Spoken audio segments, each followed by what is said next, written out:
Early morning in mainland Europe, two white vans are quietly being loaded full of cocaine, hashish and ecstasy. They're being readied to move nearly 4 tons of narcotics. Authorities have been trying for decades to contain the global trade in illicit drugs. The drugs in these vans will be taken to an incinerator and destroyed. It's a journey the Portuguese police make every month, and they know there's no end in sight. Our job is to try to make it as hard as possible for the drug traffickers to sell their product.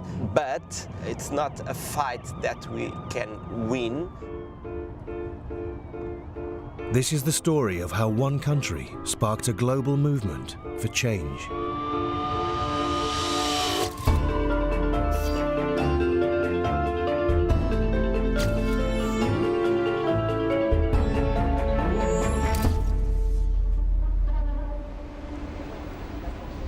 At a Portuguese incineration plant, the drug squad prepares to burn their latest haul. For years, Portugal took a hard-line approach to drugs. The policy was that all people caught with drugs, regardless of the amount and even if they were for their own personal use, will be legally prosecuted as drug traffickers. They will be brought into court and they may be sentenced to some time in prison. But the hardline approach didn't make a difference regarding people stopping use drugs. In the 1990s, drug use spread to every part of society in this small European country. 1 in every 100 of the population were believed to be addicted to heroin.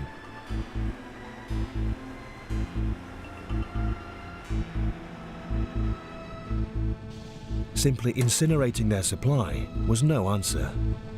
The country needed to forge a radical new approach to drugs.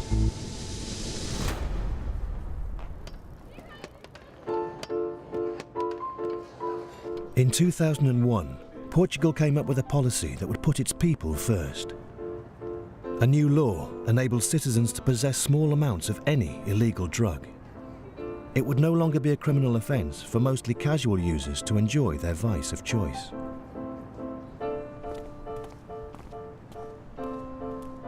State resources could be focused on addicts.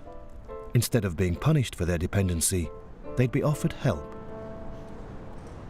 All this area was people using, and now they are more concentrated on this field here. Yes, yeah, that it was an old factory, and they are using that.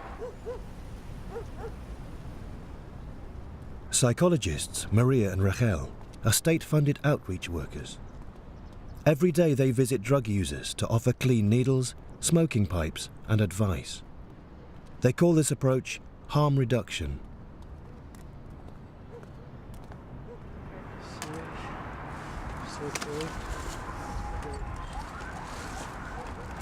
Yeah. We respect their space, you know? Yeah. We are not like, come on, get to treatment, you have to stop. It's not what we say, you know? In their time, if they want, we help them to go to treatment.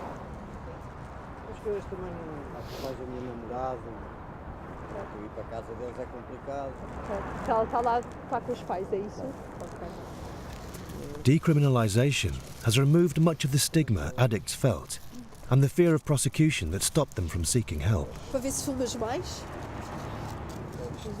Agora fumo muito heroína. It's easy to them to get to us and say, okay, I have a drug problem and I need help. They don't have to lie to us. It's like, okay, I'm using and I'm not afraid to get in jail or something like that. And I think this is a big difference, you know. 90% of Portugal's anti-drugs resources are now spent on treatment and prevention, 10% on policing and punishment. In the United States, it's the opposite. Em certas pessoas já mudaram, porque já aceitam a toxicodependência como uma doença. Antigamente o toxicodependente era generalizado, um bandido, porque consoante o tempo vai passando, as pessoas viram que o toxicodependente por vezes é inteligente, é bastante inteligente e que não é a droga que tira a pessoa, que deixa de fazer que a pessoa não seja aquela pessoa. Since decriminalisation, drug-induced deaths have dropped from 80 in 2001 to just 16 in 2012. Over the same period, the total number of heroin addicts halved. Portugal's experiment defied the fears of opponents and broke a global policy taboo. But for all its success, the new approach did nothing to address the supply side of the drugs trade. Though citizens weren't now being arrested for possessing drugs, the police were still chasing their dealers. Globally, criminal gangs and drugs cartels continued to dominate a drugs trade worth over $300 billion.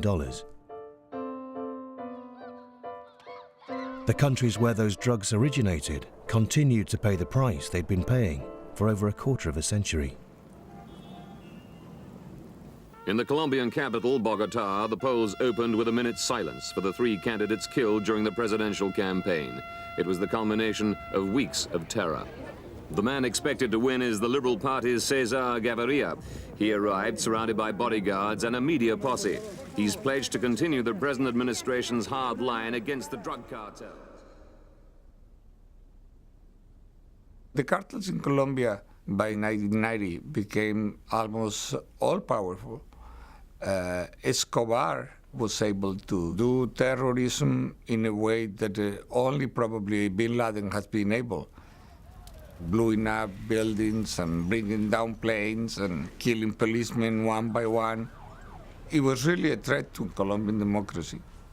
They were scary times. When he won the election, Gaviria vowed to take on the cartels in his own way. You have to fight cartels, you have to militarize the whole thing to show that these people could go to jail. At that moment, we had to do it. Gaviria oversaw the dismantling of Colombia's drugs cartels and the killing of their most infamous leader, Pablo Escobar. But after 4 years in office, he seemed to have made little lasting impact. Whereas once they grew coca plants for cocaine production, now it's poppy seeds. 1 kilo of heroin sells in New York for $160,000, 10 times the price of cocaine. The war on drugs really failed. And at the end, what you see is no matter what you do, the drugs gets to the US. The life of Colombia has been really, really difficult. We have suffered so much violence. You have to look for a way out. You have to look for a solution. We know that just repression, just prohibitionism doesn't work. We know it for certain. We have lived that. The drug-producing countries of Latin America are following the lead of Portugal in demanding change. But it's the country that began the war on drugs that might just bring it to an end. Here in America, they're now selling marijuana in the mall.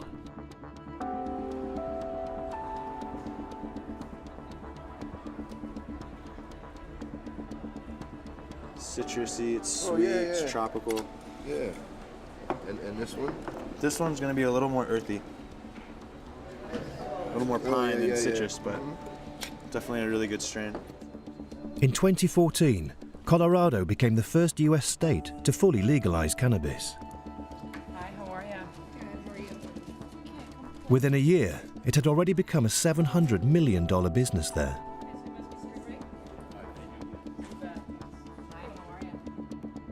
Among the new industry's biggest players, Medicine Man is testament to the growing impacts of a new breed of cannabis capitalists. When my brother and I started this, and my cousin Frank was our first employee, and we stood right outside the doors outside here, and we said, what do we want to be? And by the end of that discussion, we said, we want to be the Costco of marijuana. And at the time, we were really thinking of only cultivation. Now we're the leader in this industry in Colorado, and our vision has changed. So now we want to be the Costco of cultivation and the Starbucks of retail. You know, last year we did about $9 million. This year we'll do about $18 million in business.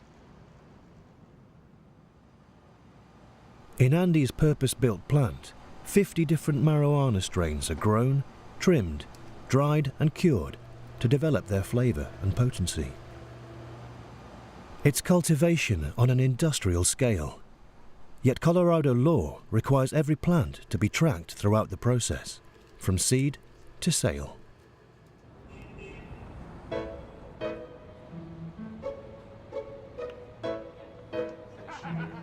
Legal controls are helping move marijuana away from the black market and into mainstream society.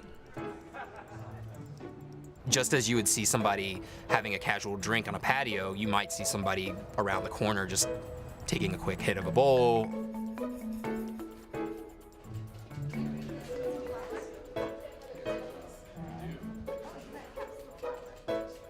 Welcome to the joint rolling class.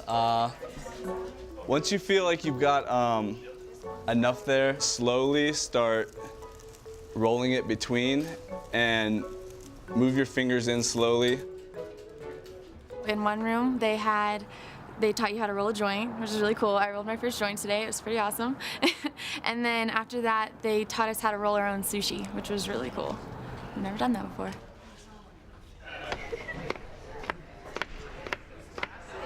It's kind of a great mix of people. Everyone was really friendly, a little high.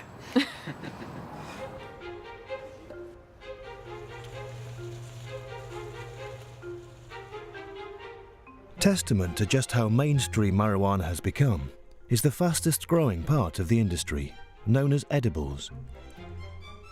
There's a plethora of food and drink products designed to appeal to a public who may never have smoked. Infused with cannabis oil, edibles offer an example of how legalization enabled regulation. In 2014, Colorado introduced strict new rules on the packaging and potency of these products. For the industry, it's become a necessary part of building trust with the public. December of 2013, a couple of leaders in Colorado came out and gave warnings that, reefer madness was about to ensue in Colorado, and that people said, whoa, boy, kids are going to be using marijuana in great numbers. And shortly after legalization, they had to retract what they said.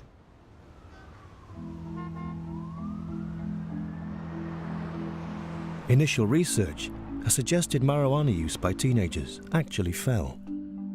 Meanwhile, the state reaped revenues of $76 million from fees and taxes on marijuana sales. That's set to rise to nearly $100 million in 2016. And with it, the funding of schools and the police it's been earmarked for. Another great benefit about this industry is choking out the black market. Whether that's the cartels or organized crime, we are taking their customers from them, and we're going to choke them out to almost non-existing. Colorado's experience helped to trigger a momentum for change across the United States. Almost half of American states have now taken some steps to legalize and regulate cannabis. Many people still say, well, we don't know what will happen if this is free, if we decriminalize the production and the consumption of drugs. They should look at Portugal and Colorado. Today is a very legitimate issue. I have no doubt that the world is going to move to regulation instead of prohibition. It's about abandoning something that doesn't work. 14 years ago, Portugal's experiment set a bold new path for dealing with drugs. The shift it prompted could be about to reach a critical global mass.